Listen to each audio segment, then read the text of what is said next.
Hey, welcome to another Difference Makers podcast. This is a time where we are highlighting true difference makers that make a difference every day in every way. And this is part 2. So you want to go back and get the last podcast with Brandon and I, and we're going to be building on that. Brandon and his lovely wife, Kim, I won't call her Kimberly, but Kim, they're founders and pastors of Bridge the Gap Lexington. And it's an amazing ministry that's just crossing all lines and making a difference. And they are part of our Bethel family. And also we all partner together to reach the city. Yeah. And there's so many cool things going on. And we got into a lot about what the ministry is and where it came from. Now we're going to talk about more the functions of it and how we work together to partner together along with other ministries and churches as well to make a difference. So Brandon, why don't you just take off, man?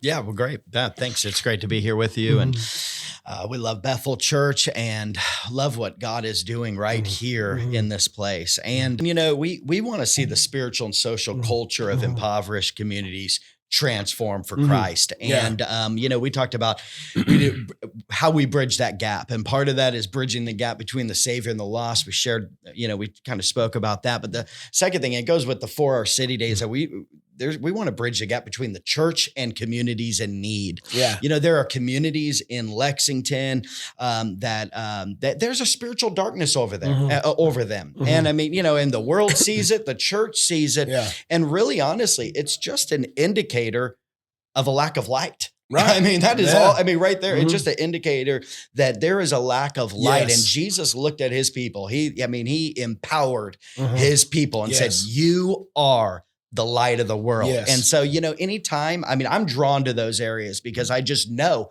God, there's darkness. You've called us to be light. We're going to go in and make a difference. We're kicking off a series called Seen on Easter. And it's pretty cool about how Jesus made sure people were seen, right? Yeah. And most people just want to be seen. That's it. And it's not only the people that are broken and hurting. Most Christians want to be seen. Yeah. And if you want to be seen, you're the light, go in the darkest places, and you're going to have people's going to see you like never before, right? A lot of times they want to be seen in a place where everybody's bright and they're wanting to do their thing, right? Exactly. But we can't be afraid. You said something powerful, on Sunday about you can't be afraid to sit with the suffering. That's it, you can't be afraid to sit with people that are suffering. And so these communities that, that have this reputation, for me, it's just, I heard Bill Wilson from Metro Ministries in New York has the largest sidewalk Sunday school. Couple different events with him, man. He's amazing. Yeah, Bill he said the amazing, need is the call. The need is the call. So if we see these areas in these communities that are bound in darkness, people being sold, sex trafficking happening right here in our backyard. In our cities, in our neighborhoods, in our community, even in small communities. Kentucky is ranked 9th in the nation. Wow. For sex trafficking. And so these areas that this is permitted to happen in these communities. And I'll tell you what, it is key. The church's presence is key to the transformation. It won't happen. We can't have impact without contact. If we don't go, so good. It's only going to get worse. And if we do go, we can see God transform communities in a powerful way. And, we kind of spoke about this a little bit last podcast too, but the whole representing who the Father is, so who God is. And, you just mentioned people wanting to be seen. And you know what? We're the body of Christ. We are the representation of God on the earth. And if we want people to understand that God sees them, loves them, and values them, then guess what? We've got to do it. If we don't do it, then how are they going to get, the Spirit of God could bring revelation, but God's method was go and show. Well, that's like Sunday, the message you're referring to was entitled More and More Redemption. And it's out of a scripture from Paul in Corinthians about more and more, right? More and more being redeemed. And when we realize that we are the carriers of that, more and more, we are redeemed, right? Yes. So we're redeemed. If you're born again, blood bought, you're redeemed. Yeah. It's done. So now the way more redemption happens is when we do what Christ did, and that not just spread the gospel, but bring transformation. Yeah. And that starts with relationship. It starts with stepping out. Yeah. And the cool thing about it is Jesus said, you're my hands, you're my feet. I can't give anyone a drink of water without you, right? I can't take care of the orphans and the widows without you. Yeah. And we forget we are redemptive carriers. We carry redemption. Yeah. And redemption is not going to get out in the world unless those who are redeemed share it and give more and more redemption to others. That's it. I mean, that is it. And I mean, that's what we start off with. What are we going to do? How are we going to do this? We start off with, we're going to go to our friends in need. Yeah. We've got to go. Mm-hmm. I mean, without that, for them to hear and for them to, more importantly, see. Yes. It's good. You know what I'm saying? Mm-hmm. I mean, the apostle said, we are witnesses of what we have seen and heard. And I'm telling you what, to go out, we've got to start with going, but we go into these communities and we want to show out. Yeah. Who is the Father? What is his heart? What is his will? What is his purpose? And God will position, someone said, if you go and you look for someone to help, you'll find them every time. Exactly. You know what I'm saying? It's like every time. And so when we go out in faith going, God, you've set up divine appointments. You've set up meetings with people that you want to bring revelation, understanding, and release them from the bondage they found themselves in. You shared, in the last podcast, the first podcast was so good about establishing friendships, because when you go out and here in a minute, you can just kind of get into what an event looks like when you go out, all the collaboration stuff. And I've been on them. It's amazing what they do, but I love the language, because language is culture and it's power. And so many people doing outreach, or I even really like the outreach word that much, right? Yeah. It's just kind of like something everybody understands, right? But, as you go out to touch people and to make a difference, it's important. They're not just a client, or they're not a target or a mission. They're not a mission. No. They're a person. Yeah. And those people most times are friendless, because they're in or just came out of sex trafficking. Yeah. They're in addiction or just coming out of addiction, and everybody they know is addicted. They can't even go home if they want to stay clean. Yeah. So it's important that they establish, like you were saying, representing the Father. Most of them never had a positive male role figure in their life. Yeah. And so you're doing a lot of beautiful things with the ministry, and maybe you can get into some of that, how you all build friendships, because it's about relationships. Not with just people helping you, but with those you're serving. Yeah. And I mean, and I've been a part of outreach ministries and seen, where they make it a project. It's a project. That person's a project. And if they don't respond or do what I want them to do in a certain amount of time, then we're backing away. And the Lord's put on my heart a few years ago that love suffers long, and that just kept suffers long and is kind, and learning to sit with people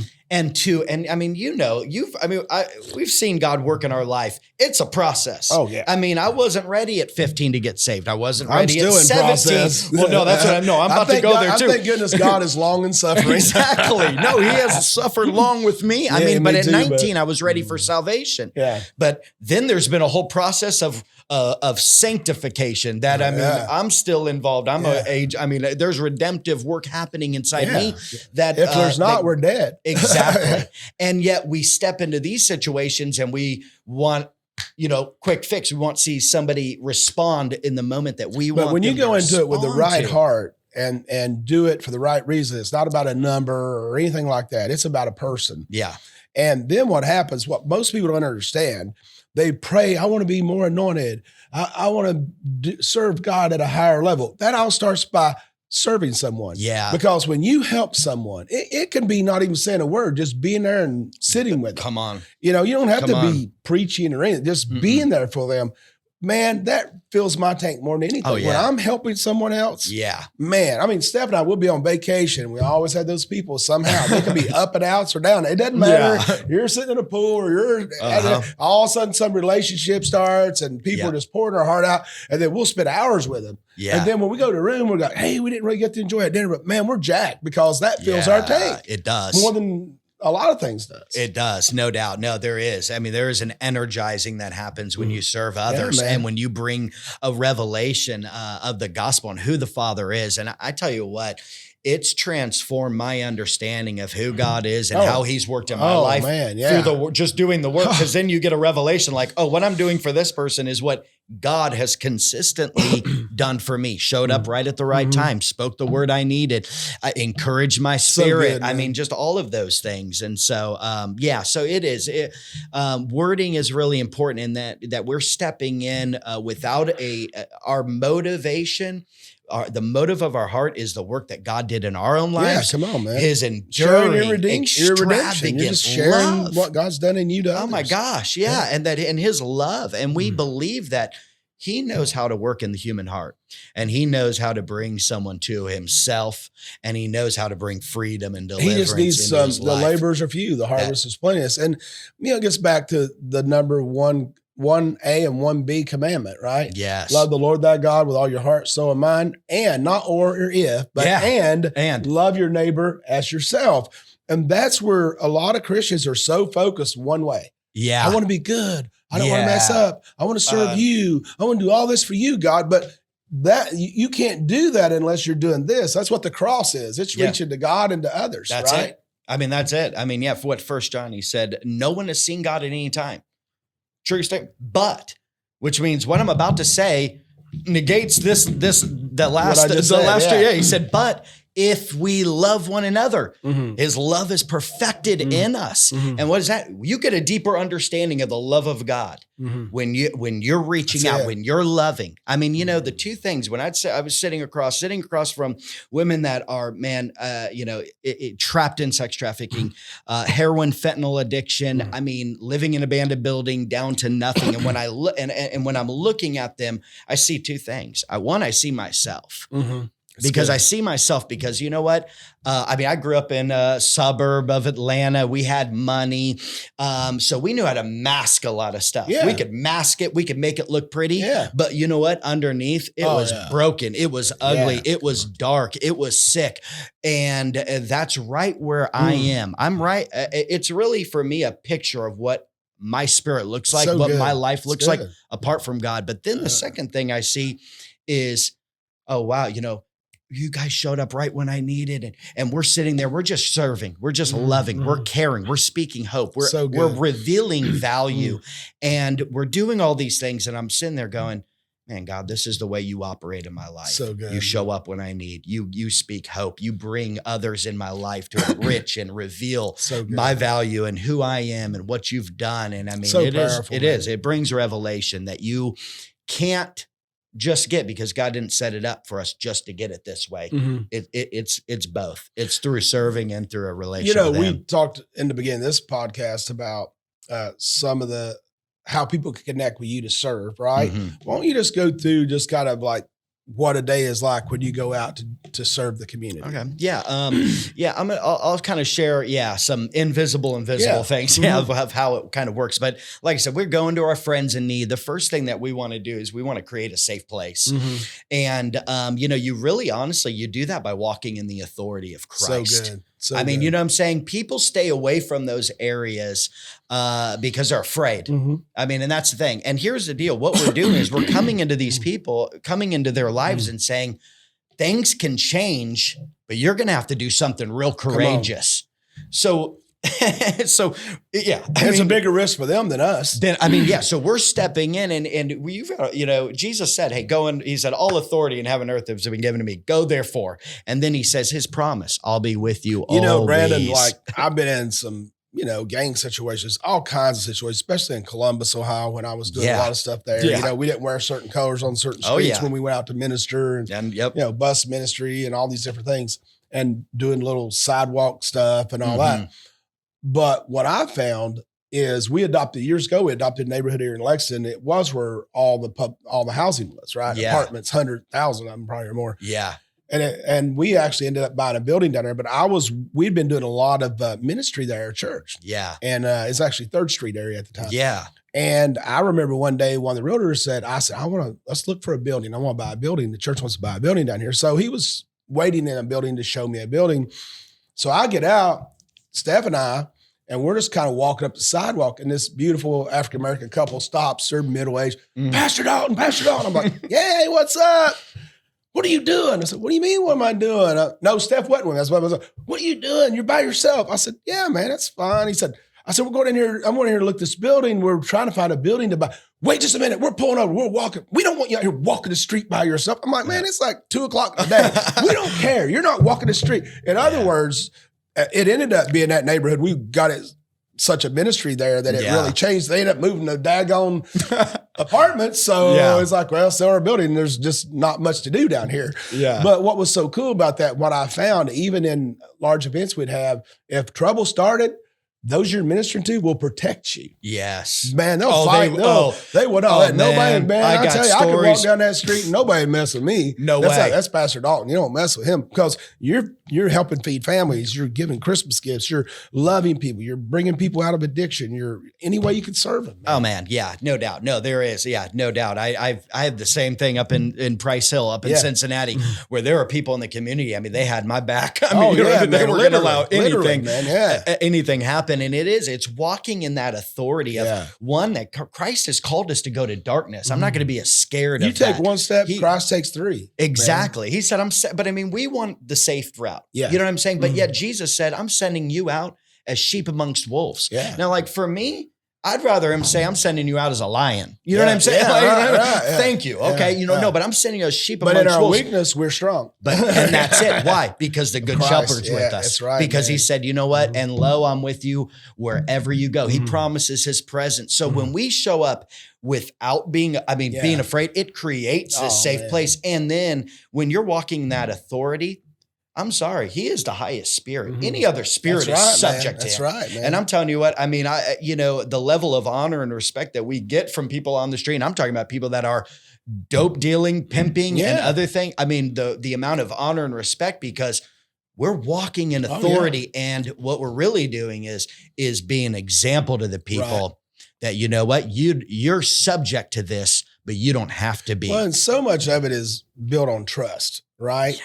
We go in, and when we take that step of faith, because trust is not given, it's earned. Yeah, true. And you're automatically getting credibility and earning it. When you come out of your comfortable life and go into that, they're starting to look at you different. They might trust you yet, but they're going, they don't have to be here. They're here. Well, they might watch you 5 events before they really even start. But buddy, that's the opportunity to gain trust. Yeah, it is. And that's when transformation can take place. Amen. Yeah, exactly. Because you guys go in with the whole deal, food, clothing, ministry, love. I mean, it's. Oh yeah. So, I mean, yeah. And I mean, just like, and I mean, this creating that safe place, it's what other people are seeing. We had a woman who was staying at a hotel for a few months. We built a good relationship, strong relationship. They're really like motels, aren't they? The ones that the motel. Yeah, motel. Did I say hotel? No. This ain't a hotel. It's a motel. And they're taking food back because there's so many. Maybe they're pimp, but other people are in the room and they're feeding everybody. We're like, take all the food you want, honey. We're definitely generous. But she hadn't been there in a few months, and then she showed up last night. We were there, and she comes up and smiles and a big hug and introduces us to a friend who. This woman just got out of prison last night. She just got out of prison and, she's right in this place. And I'm thinking, you know what? Thank God. We see this a lot. First day out of prison, you know what I mean? And who you're going to meet. And we had a chance. But I thought, wow, here she knows the lifestyles this Simone is living. She knows the situation where these are, church people or whatever. Right. And the level of like, oh my God, where have you been? And the hugs and all that. It's creating this place where it's like, oh, they know stuff's going on here. Yeah. And they're not like that. They're not judging. But my God, they love and they care. Yeah. And I mean, the level of openness. And so, but then we demonstrate the love of God in practical ways. Yes. And that's where, like you said, we bring a hot meal, we bring snack bags, we bring hygiene, we have clothing. And, Jesus said in Matthew 25, he's talking about the sheep and the goat. I was hungry, you gave me something to eat. I was thirsty, you gave me something to drink. I was naked and you clothed me. And so that's part of that whole demonstrating the love of God in practical needs, meeting felt needs. But it doesn't end there. Jesus said, I was sick and you came to me. He said, I was in prison and you visited me. I was a stranger and you welcomed me. And the powerful thing is that demonstrating the love of God, it's part of the food and the clothing and the things. The other component is this social need. Far as like, he didn't say, hey, I was sick and you came and healed me. Now we believe in healing. Present. We believe in healing and we believe that God's going to take people out of the prison, all those things. But it's will you will you sit with me in pain? Will you be a friend? Will You know, will you I be don't- with me in my suffering? You know, I've been through things in life that no one could say or do anything to change it, right? There was no changing what was going on in my life. And it was, I mean, causing great turmoil. But you know what? People could sit with me. Yeah. And I knew they were there with me. I knew they were praying. Yeah. And, you know, they could say some things, but they knew their words didn't mean much. But you know what? We can't be afraid to step in and go, well, we can't solve all your problems. So that's what we do. We can't solve it. So we're going to stay away. Yeah, you're not a fixer. God didn't call you to be a fixer, man. Come on. He said, go. Be a He friend. just said, hey, I was there. Go be a friend. And you came to me. Yeah. And so part of that demonstrating the love of God is just sitting with people. What's a being couple with other them. stories this past year that's been going on was like the one lady there. What's a couple other stories you could share with the folks? Yeah. I mean, you know, there's one story. I mean, and since we're right by Easter, we started a year ago, and it was right before Easter. It was And like when he says he started a year ago, he's been doing ministry for probably 20 years. But he's been a pastor, associate pastor, children's pastor. You know, yeah, the we've whole done deal. a lot But, of I mean, things. This is a new ministry that they're crushing. Exactly. When we launched Bridge the Gap, it was a year ago, and we went one of our first outreaches. We go to this low income apartment complex. I mean, it is like a room, and they are cement walls. It almost it's almost like a prison. Really, I mean, it felt like a jail cell. But we're knocking on doors, and man, we knock on this door. Hey, we're from Bridge the Gap. Hey, we've got some food and clothing. We're just here if you need prayer or anything. And this man said, you know what? He said, I was about to hang myself. Wow. He said, I've got the whole setup right here. Wow. I was going to hang myself. And he said, I literally just got fit. I said, God, I'm doing it. There's no reason to live. I'm done with life. And you know what? If you're going to have to intervene, or this is my last day on earth. Yeah. Wow. And he said, and then you guys knocked on the door. Wow. Come on. And man. it's like, and got saved right there. Come on, man. Plugged into a church. I mean, Come on, man. I mean, it's just, that's what it's all about. what if we didn't? I mean, that's the thing. We've got to go. We've got to be present. It'd be crazy if God shows us like on a screen when we do make it to heaven and says, "Oh, you did this. That's pretty cool. But look what you didn't do. Wow, that you missed. I had lined up for you to do. Look at this. I mean, no, and that's what happened. We've been targeted. God really just put Cardinal Valley on our heart to target. And it's a community that struggles with, I mean, it's got a lot of addiction, got racial tension there. It's got poverty. It's got drug addiction. That's where we started our church. Bethel started on Alexandria Drive, right there by, a quarter, I mean, it's right down the street 3 from blocks from Cardinal Hill. Yeah. Now that is Cardinal Hill. It's all kind of came that way. It has, basically. Yeah. And you got sex trafficking. You got all of it right there. And so we started just saying, hey, we're going to drive through and we're going to see. And that's a lot of times what we do. We call it search and rescue, because it's like we're just driving. Who's God highlighting? Who's God want to touch today? And we were going through this parking lot and we saw this woman kind of scurrying through, and we were like, and identified her as someone that we would be reaching out to. So we pull over and we say, hey, are you hungry and thirsty? She's like, I've got to get out. There's a couple in this white Corolla. We're like, okay, well, we saw that. It's on the other street. She goes, and there's this couple that are trying to harm me. They want, I don't know what they're going to do to me, but they are trying to find me and hurt me. And she was like, the person I live with, it's not safe. She goes, I was a nurse 3 years ago and I got trapped into the pill thing. And then next thing I know, I'm on heroin. I'm living on the streets and I'm doing what I'm doing. And we're like, man, well, first we were like, if you want to get out, we'll get you out now. And I mean, sometimes people go, man, why wouldn't they do it? Well, they're trapped. But we gave her our card. We gave her a few supplies, and she took off. And we just began to pray, man. We reached out to our friends. We began to pray, asked Bethel family to pray. And it was right before the end of the year. Yeah, I mean, so it was about 6 weeks later. She calls up. She said, I'm ready. We went and got her into detox. She just celebrated 90 days clean. Come on, man. And I mean, and not only that, she is working now. She's like an assistant manager at a Sober Living, and she is bringing so much hope and opportunity to the women that are coming in. Wow. And we've partnered with her to say, hey, let's make a difference in your house. And how can we resource you? We forget about people that are in addiction. They had a skill set before. They've got knowledge. So many of them had careers and trades and a nurse, right? Yeah. I mean, what could she bring to the table to a sober living home? You know what I'm no saying? doubt. I mean, yeah. And I think so many times we just write it off. Yeah. Like they're just a project. Yeah. And we miss that. As we move on, I'm just what's coming up with Bridge Gap Ministry? Yeah. You got So I'm some excited cool stuff about I want this. the people to hear Well, about. I'm really excited. Bethel has really came through. We have been praying for a year for a mini bus.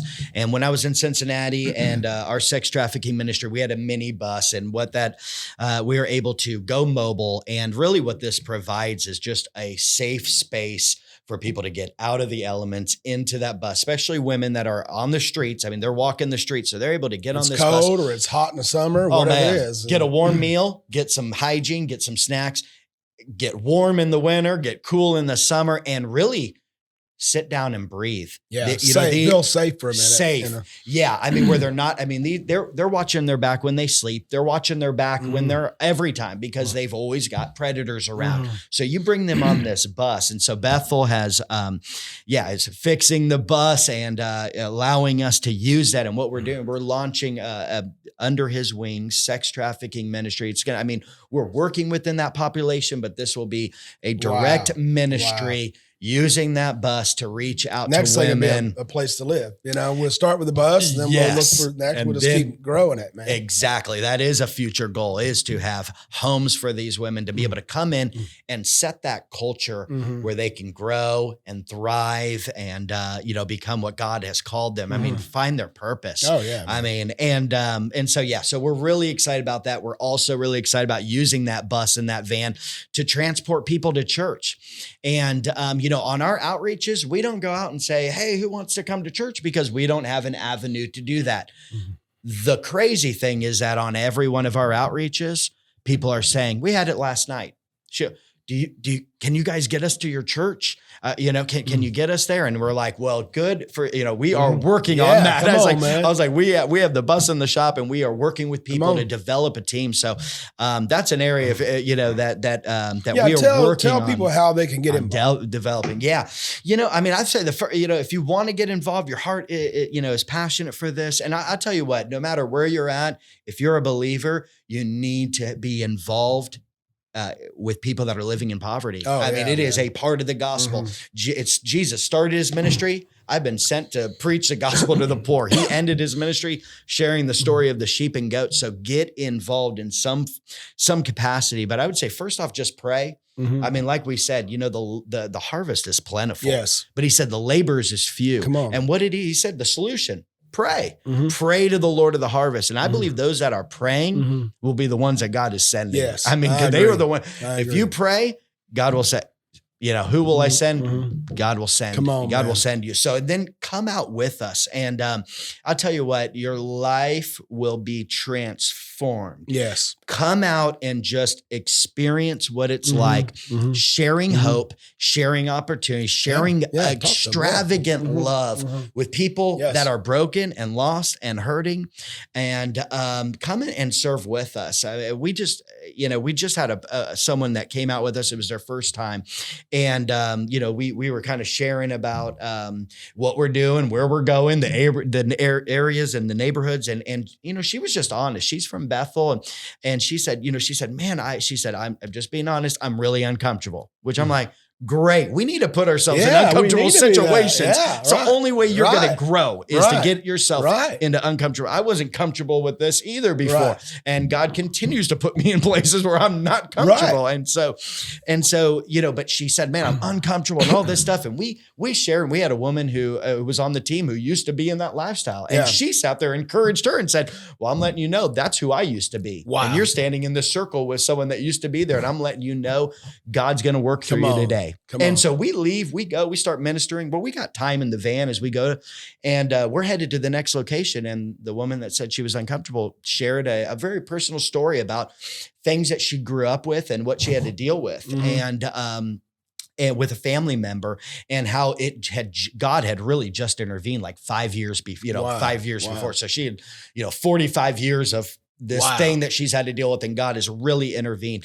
And we get to that next stop, and we put them serving food, and people are coming up, and this woman comes up to her and asks the very thing Isn't that She it? said, she goes, I'm struggling with a family member that's dealing with this, this, and this, and I don't know how to deal with it. Wow. And it's exactly what on the van she was That's saying. your ministry. I mean, we know it. I mean, that's it, you want to know man. what your ministry is? It's whatever you've had to come through. Yeah. Or you've been dealing and because with. she That's didn't, what- yeah. because she didn't know anything about sex trafficking, because she didn't know Right. anything really about addiction, she thought, I can't do anything here. And God just had this woman come up who See. wasn't struggling in any of those areas, but had a Mhm. daughter who was struggling in areas that this woman had dealt with her mom and had to navigate. Mm-hmm. And she was able to just, impart wisdom, he does every impart the time. heart of God and Mm. pray. And so serve with us. And then the last thing is you can go to Bridge the Gap, KY, .org, and you can find out how to be involved. Like that's about serving. There's an Amazon wish list on there. We are getting supplies for a sex trafficking ministry. So there's that. There's a way to partner financially with us. And there's a lot of information on just who we are, what Yeah. we're doing. And you can So- also contact Bethel too if you can't, for some reason you forget, whatever, be more, because we'll just totally just direct it to Brandon. But what I want to say too about their ministry, it's a ministry of excellence. I was so impressed as we've been doing for the city and stuff. I got to participate some and see, man, they have this little 30-minute or so training before they go out. And it's people that's experienced and inexperienced, and gives the do's and the don'ts and how to be wise and how to operate. Mhm. Here's what we do if this happens or that. Yeah. You just do a great job of Thank you. making it a safe place. I mean, Thank you. if you can't leave safe and have that mindset, it's not going to be a safe place, right? And they're Exactly. great at that. And then they're very frugal. But when they put it on, man. I mean, you would be proud to know that you sowed into this. So maybe someone can't get out. Maybe they're a shut-in or they're elderly or whatever it might be, or they're working so many hours. Yeah. Man, Yeah. partner financially. Be involved. Hey, heck, if it's $25 a month, you Yeah. know, if it's 100 or 1,000 or 5, whatever. Yeah. But something, if you partner for something, and it just what if you partner and one young lady's brought out of sex trafficking? I mean, Yeah. that's worth all the money you'd ever make in your Oh my lifetime. God. So I really encourage you to do that, and also get involved with this ministry and make a difference, because they train you. It'll be fun. It'll be comfortable. We've got May 22nd. They're going to be doing a big one with us, Yeah. and then you're doing 1 or 2 a month. We're with this month we're doing 3. Next month we'll be doing 2, and then we have our summer calendar where we're launching our sex trafficking ministry. And that's something And you can so- get in on the front end of. Yeah, you That's can. going to be awesome, man. Yeah, So and you there can will just- be training, and Yeah. there'll be training from us. We'll be taking our group to be trained in Cincinnati as well. Yeah. And and launching that and gonna be seeing awesome. lives transform. So Man, I just trust that this has blessed you, and it's blessed me. And I just love, Pastor Brandon and Kim and what God's doing in their life. They got 6 kids, man. They're busy, but they're just doing the kingdom every day in every way, making a difference. And so please contact them. Give it one more time, the website. Bridge the Gap, KY.org. Yeah. And that'll be on the screen as well. And if you want to be a part of that, we'd love to have you. Mhm. Until then, may God bless you. Make a difference every day and every way. See you soon.